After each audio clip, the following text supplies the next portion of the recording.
What is going on, everybody? Welcome back to the channel. Aftersound here, bringing you Splinterlands content every single day. We also stream right here in this channel every Tuesday, Thursday, and Sunday morning, so come by and say hello. All right, guys, we have our 5 biggest takeaways from the Town Hall. This is for December 18th, and it is the final Town Hall of 2023. So I believe the next one they said will not be until the 8th of January.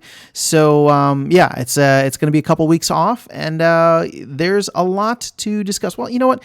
Not really. It was look, the team has accomplished a lot. And I think coming into this town hall, people probably had pretty high expectations. Mine were kind of mediocre, right? Because I wanted to hear what they had planned for 2024. But I think people had high expectations to hear, like, all right, we just had this awesome, couple of releases. What's coming up next? And there wasn't really much detail, right? There's a lot of high level stuff, but I think we've all learned our lesson about high level stuff.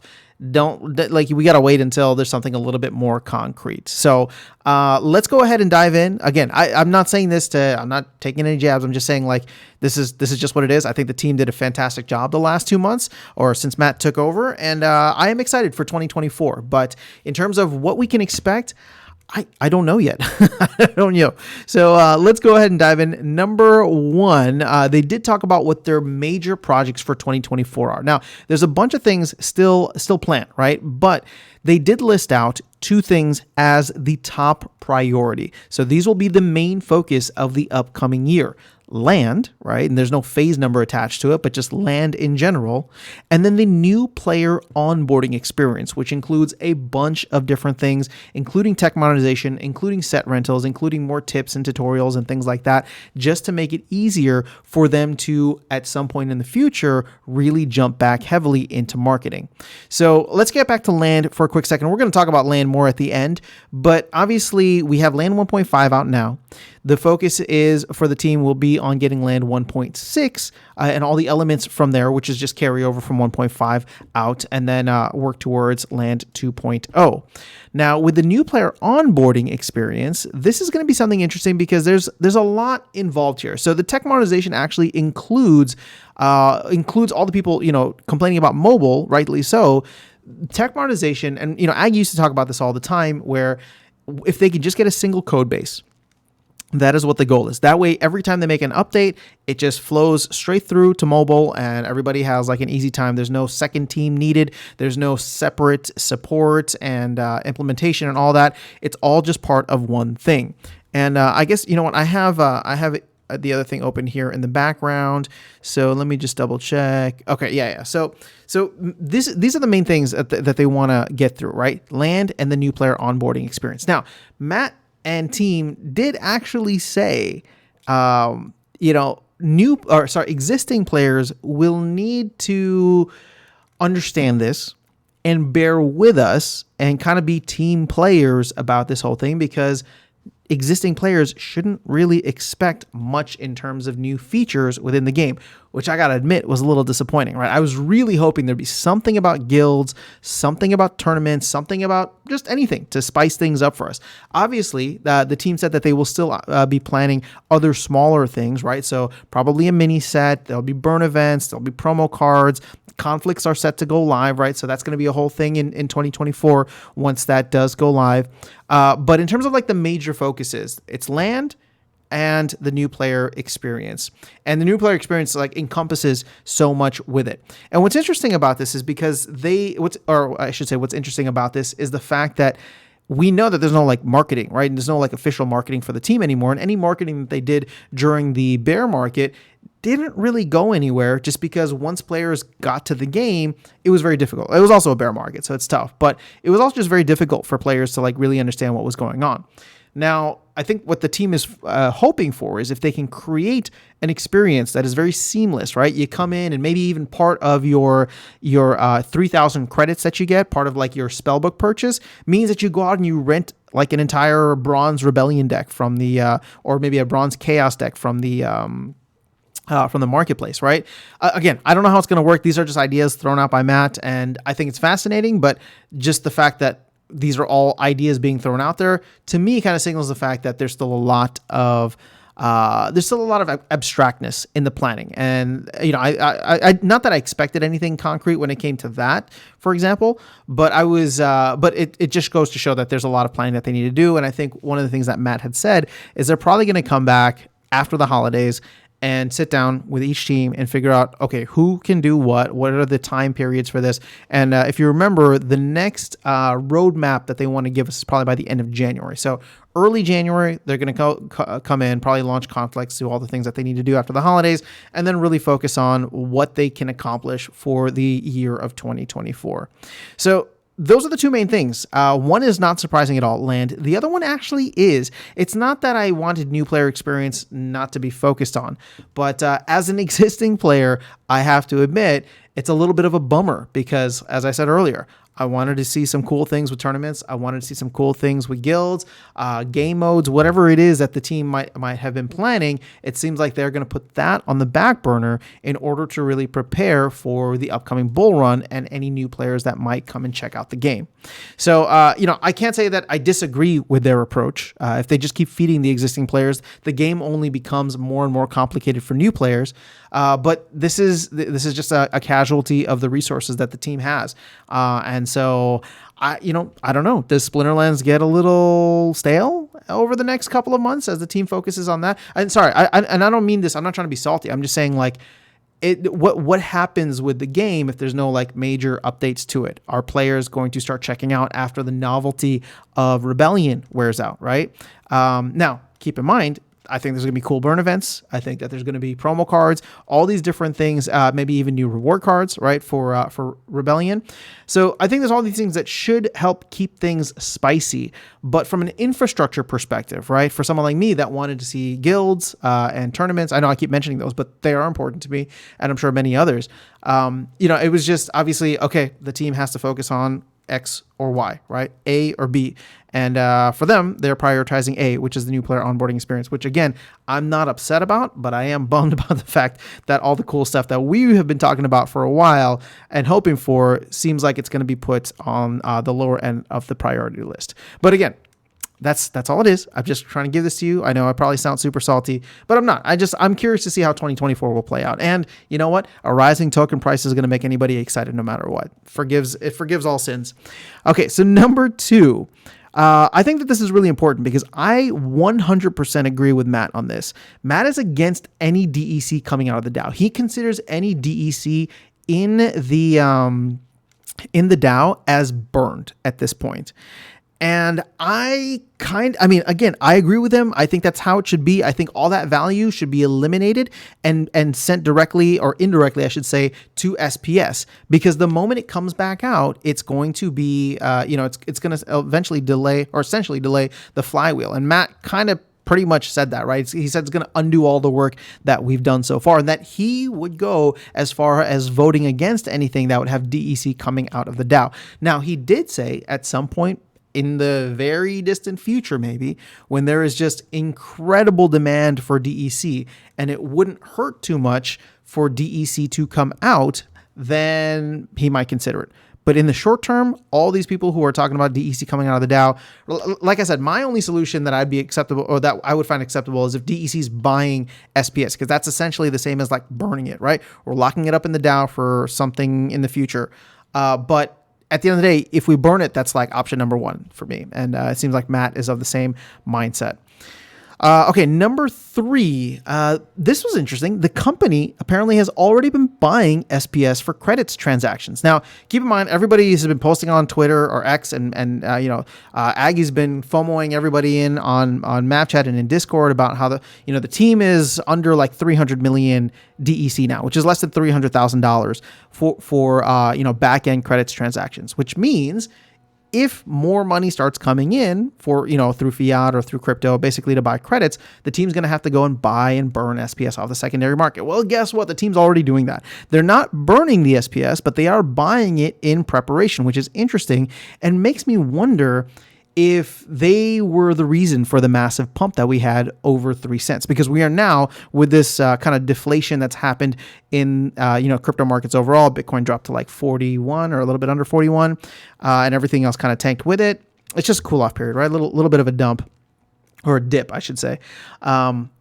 I wonder if it was the team that had been pushing that. And now that maybe they have enough SPS and they're not really focused on it, the market isn't really feeling that. Because again, I always ask the question, who's buying SPS, right? Who's buying SPS for what? Now, obviously, we haven't had as much DEC as we've had previously. So I could see a lot of folks that were buying and burning essentially. And we knew that even Aggie was burning like a couple of million here and there in order to start his land.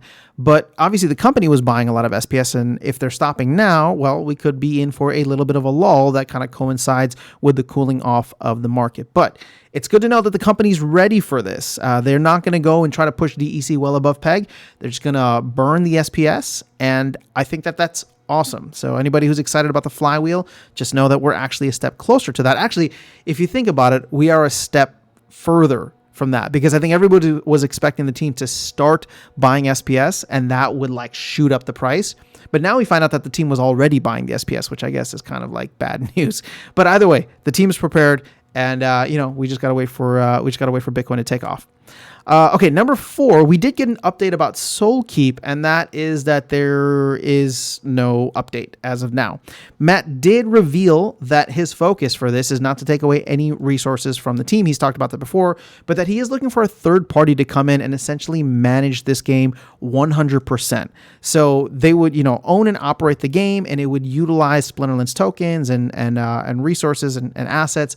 But it's just something that, they're currently in talks with, but they don't have anything finalized. Now, I don't know where they're at in this process. It sounded like Matt said that they were further along than people might think, that they're not just at the beginning of this, but at the same time, this is an interesting, I'm going to use this as a segue just for a second into like a more interesting kind of topic here. So something that I've actually covered on live streams and talked about, where it's just like, if people are building, they can come in and just build in this ecosystem rather than launching their own token and having to worry about whatever, blah, blah, blah. They can come in and there's like a built-in audience already that will be using these tokens, these assets, and they can just come in and take advantage of that. We've already seen a couple of projects do so, right? Like Splinter Forge and all those. But the obvious benefit that you miss out on by not minting your own token is that you can make yourself super rich, right? You just mint a token and be like, all right, we're going to allocate like 10% to the team, then make everybody buy it, and then you just dump on everybody else, which is pretty much every ICO if you think about it. So for people that actually want to build though, and are not looking to just, come away with like a quick profit. And I'm not trying to judge. You make your money however you want to make it. For people that want to build in an ecosystem that is very robust, that has a very strong, kind of user base already, this is essentially what Matt is saying for SoulKeep. He's trying to convince a third-party company to come in and be like, hey, do exactly this. Just build in our ecosystem. There's a code base already. He actually even complimented Double Coconut, saying that they put together a very solid code. And he just wants someone to come in and run it, because what he doesn't want to do is have it be just, hey, we release it and then there's no more focus on it. He wants to release it and have a company dedicated to making it better and better and better, right? Focusing on new pack sets, new game modes, new whatever. I'm talking about all within SoulKeep, right? New rule sets, new different whatever. So I don't know what the time frame for that is, and there is no time frame given. I will say, though, that for everybody who has been following the SoulKeep drama and was hoping for some kind of information today, you did not get it.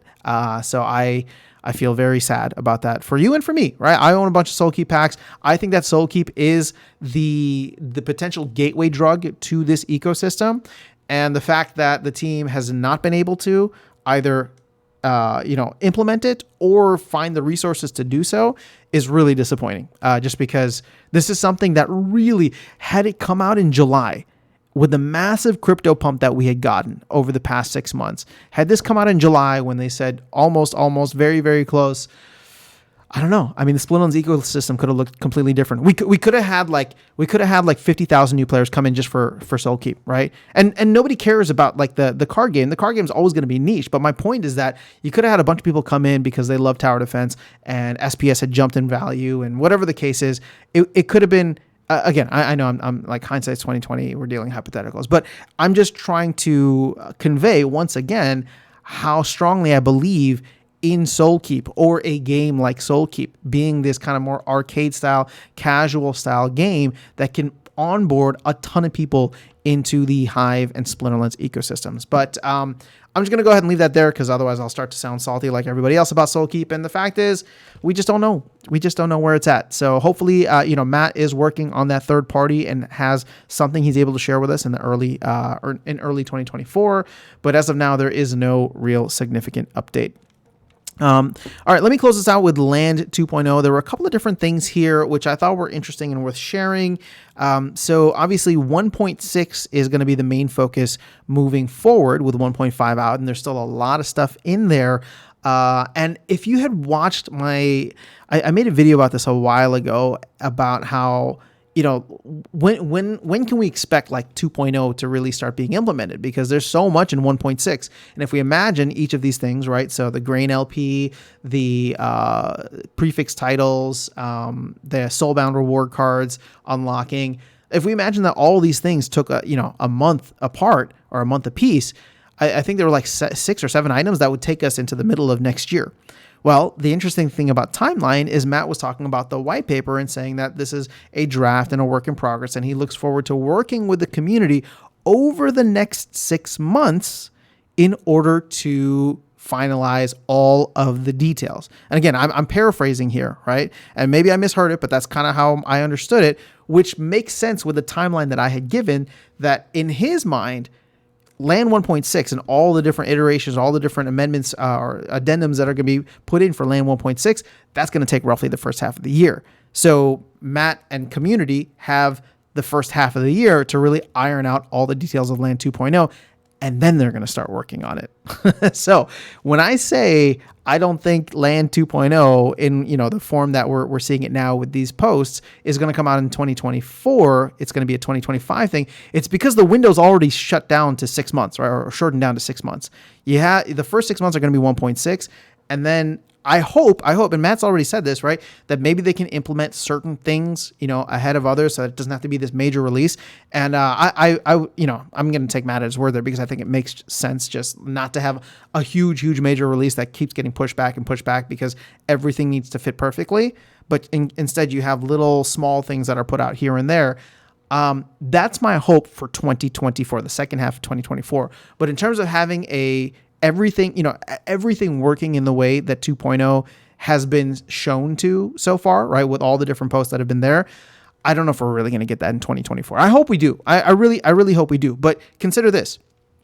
With the new player experience, with 1.6, all these other things that the team is focusing on, and then in the second half of the year, my expectation is we're going to see a mini set, maybe around September, similar to when Rift Watchers launched.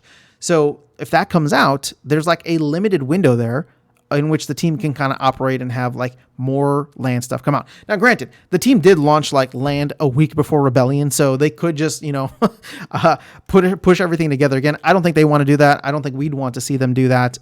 Maybe we wouldn't care, but I don't think the team would want to be doing that. So if everything were to go according to plan for the team, I would assume that they would want to really iron out some things and spread them out a little bit, which once again, if that mini set goes all the way into the end of Q3, right? August, September, it really just leaves Q4, of which 1 month is like the holidays and everybody's like traveling. So I don't know what we get for Land 2.0, right? There's like a short window there between, we'll just say like July through November, of which we already maybe can expect, a major, or not major, but like a mini set to release. So again, that's just my timeline. I'm not trying to be salty here. I'm not trying to be fuddy. I'm just trying to be realistic with you guys. I'm excited for 1.6. I'm excited for 2.0, but I also don't want to be showing up every week and being like, is it here yet? Is it here yet? No, like I think it's going to come when it's going to come. And my expectation is not going to come next year, but that's all I got for timeline. The other two things for Land, and there were a couple of others, and I apologize. I didn't really jump into it from there, but again, cause so much of this was like, Matt's like, oh yeah, that's a good idea. Maybe we can implement that. So items and spells being consumables or having a consumable portion where maybe the NFTs have charges on them. I think we've heard this kind of idea already on the GLX side or the GLG side. I hope they do implement it because I think it could be another cool sync and another cool area in which, you don't just mint something and it's just there forever. You have to actually actively work on it and whatever the case is and add to the ecosystem. The other thing about items and spells too is he talked about what happens when there's too many, right? Well, maybe they release a new set of items and spells. And for some reason, I hadn't even thought of that, right? I was just like, oh yeah, once we get to a certain point, maybe everything just becomes oversaturated. But yes, then they can design a new set of items and spells, and then you can go in and, create those with all the resources that you have. So again, Land 2.0 is going to be fascinating. And he did say Land, future phases should be significantly faster, because Land 2.0 is really the big kahuna, right? Land 3.0, if I remember correctly, is like the minting of items and spells, which should be relatively straightforward. And then I think 4.0 is going to be implementing them in game, of which they've already done kind of like a soft launch with the summoner tactics. So it shouldn't be too difficult to kind of add it in. It's not going to be game breaking the way that we were expecting it, because we've already gotten the game broken with Rebellion in December of 2023. So, hopefully he's right, and hopefully Land 2.0 is the major bottleneck. And from there, we're able to get whatever future iterations on Land the team can think of. And then finally, global LPs. I think originally they wanted to do LPs like at the regional level, and that seemed way too small, especially if you consider, LPs, like liquidity is going to be capped at the amount of storage people can get. So at that level, he wants to focus on having the deepest pools, right? Because that leads to the least amount of volatility, and just makes for a better experience, which means you could do it at the regional level, you could do it at the territory level, or you can just do it at the global level. And right now, I think it makes the most sense to do it globally. It could be fascinating to do it at the territory level, or even at the regional level, because then all of a sudden you come in and you could be providing certain resources and totally have the market cornered for something, right? But I can understand where he's coming from, and actually I would agree with him. At least at the very beginning, everything should just be global, because if it's not, you're gonna get some weird situations. You're gonna get some territories that don't even have all their land plots, uncovered, and therefore don't even have access to certain resources, maybe, right? Or very, very few resources. So I think global LPs make the most sense. Okay, I think there's a couple of bonus items here. Yeah, so Matt said he's still working to raise capital, and then the next major update in the game is going to be coming on January 9th. So that first Tuesday coming out of the holiday, January 2nd, it's literally the day after the holiday here in the US, right? New Year's Day. So we shouldn't expect anything. The next major update, which I assume will include conflicts, but we'll wait for confirmation, is going to be the 9th of January. So that is it, guys. I'm going to go ahead and end the video here. I want to wish you all a happy new year. If you only come through and watch these videos, because these videos get the most views, so I'm assuming many people probably just tune in for this on a weekly basis. If these are the only videos that you watch, I want to thank you for tuning in 2023. I wish you a happy holiday season and the best in 2024. And I'll see you hopefully around January 8th, unless there's something else that pops up between now and then. But that's all I have. Have an amazing rest of your day. I'll catch you all in the next video and see you around the game. Take care.